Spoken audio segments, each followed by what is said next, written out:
दोस्तों, आप सुन रहे हैं किस्सा कहानी और मैं हूं अविनाश कुमार।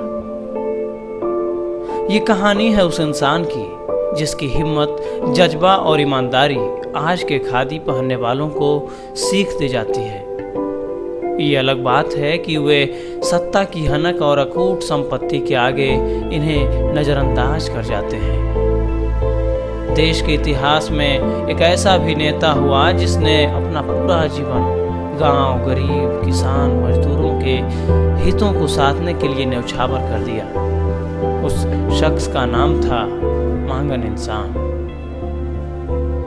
कहा जाता है कि इन्होंने मजदूरों, दलितों, गरीबों की आवाज को बुलंद करने के लिए और इनकी समस्याओं का निदान करने के लिए नंगे पैर वोट मांगे और निर्दलीय विधायक बने। अक्सर आपने राजनीति में छोटे नेताओं को बड़े नेताओं की जी हुजूरी करते तो देखा ही होगा, लेकिन 1980 के दौर के एक ऐसे नेता की कहानी जो राजीव गांधी के आगे भी नहीं झुके। राजीव गांधी की सभा में जब इस नेता को बोलने का मौका नहीं मिला तो मंच पर चढ़कर राजीव गांधी के हाथ से माइक छीन लिया और क्षेत्रीय समस्याओं से अवगत कराया था। कटिहार की कदवा विधानसभा सीट से सन 1980 में निर्दलीय चुनाव जीतने वाले नेता मांगन इंसान की कहानी बड़ी ही रोचक है। गरीब परिवार में जन्मे मांगन इंसान होमगार्ड के जवान थे। 1954 से उन्होंने कदवा विधानसभा क्षेत्र के दबे कुचले लोगों के लिए हक और इंसाफ की लड़ाई शुरू कर दी थी।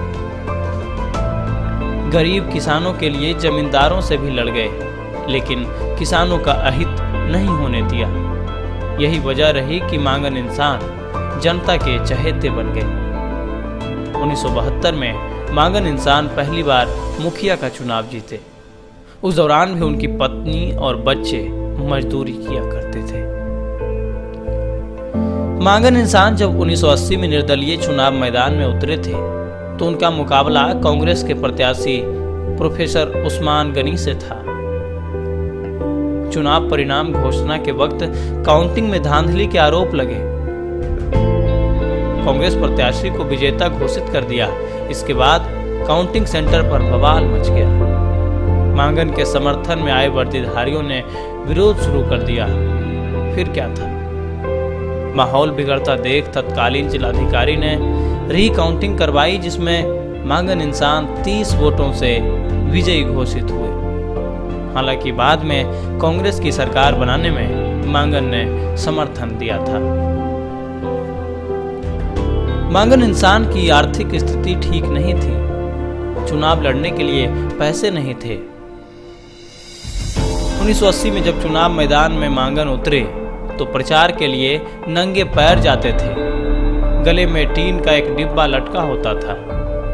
डुगडुगी बजाते हुए चुनाव के लिए 10 पैसा 4 आना चंदा मांगकर अपने पक्ष में वोट देने की अपील किया करते थे। चुनाव परिणाम आने से पहले अन्य दलों के उम्मीदवार और समर्थक उनका खूब मजाक उड़ाते थे, लेकिन जब चुनाव परिणाम आया तो सभी दंग रह गए। मांगन इंसान ने पहली बार निर्दलीय प्रत्याशी के रूप में यहां से जीत दर्ज की थी। इसके बाद 1985 में कांग्रेस पार्टी ने प्राणपुर विधानसभा सीट से चुनाव लड़वाया था, जिसमें एक बार फिर मांगन इंसान जीत दर्ज किए थे। मांगन का एक किस्सा बेहद मशहूर है। चुनाव से पूर्व कटिहार में राजीव गांधी की जनसभा हो रही थी। इस सभा में मांगन इंसान भी थे। राजीव गांधी मंच से बोल रहे थे, लेकिन मांगन इंसान को बोलने का मौका नहीं मिल पा रहा था। इसलिए मांगन इंसान मंच पर चढ़ गए और राजीव गांधी के हाथ से माइक छीन लिया। यह देख सभा में सन्नाटा छा गया। मांगन ने बेझिझक होकर बोलना शुरू किया। क्षेत्र की मुख्य समस्याओं को राजीव गांधी के सामने रखा।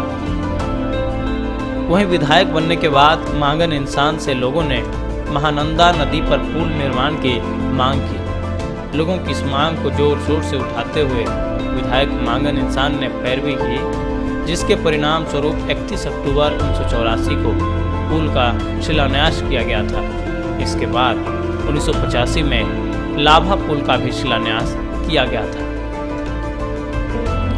दोस्तों, आपको ये कहानी कैसी लगी हमें कमेंट सेक्शन में बताएं। हम ऐसे ही वीडियोज आपके लिए लेकर आते रहेंगे।